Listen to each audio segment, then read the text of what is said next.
ৰাজীৱ পালক আদৰণি জনাইছে আমাৰ লখিমপুৰ জিনিয়াছ একাডেমীৰ নহয় জানো এয়া শিক্ষক শিক্ষয়িত্ৰীসকল উপস্থিত হৈছে তেখেতৰ শিক্ষাগুৰুসকল এয়া ৰাজীৱ পালৰ শিক্ষাগুৰু সমস্ত লখিমপুৰ জিনিয়াছ একাডেমীৰ তেখেতলোক শিক্ষাগুৰু আমাৰ ৰাজীৱ পালৰ আমাৰ ঠাইৰ কাৰণে 11 মাইল অঞ্চলৰ কাৰণে অতিকৈ গৌৰৱ আৰু আনন্দৰ কথা বাৰু বাইদেউ কওকচোন তেখেতৰ বিষয়ে দুআষাৰ কেনেকুৱা পাইছিলে এই দুবছৰ ৰাজীৱ পাল এটা বহুত ফ'কাছড ষ্টুডেণ্ট আছিলে আৰু তাৰ যিটো পঢ়াৰ যিটো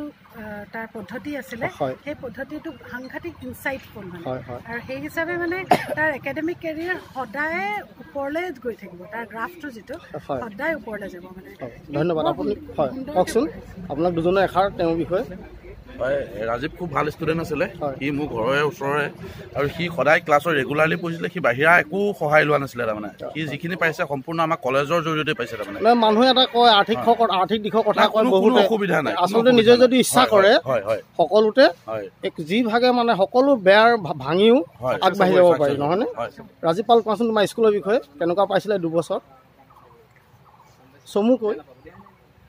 মই নিজৰ শিক্ষানুষ্ঠানৰ পৰা বহুত সহযোগিতা আগবাঢ়ি পাইছিলোঁ তেওঁলোকে মোক নানান ধৰণৰ নোটছৰ পৰা আদি কৰি নানান ধৰণে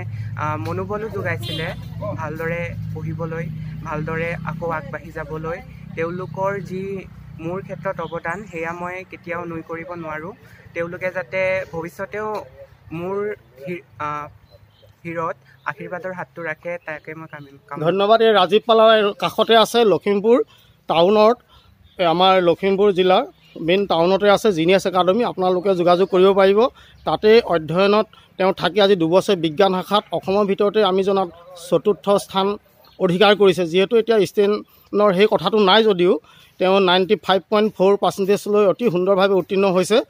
এতিয়া আমি আশা কৰিম যে তেওঁ আগন্তুক দিনবিলাকো অতি সুন্দৰভাৱে আগবাঢ়ি যায় ধন্যবাদ ইতিমধ্যে আৰু এটা কথা ক'ব বিচাৰোঁ যে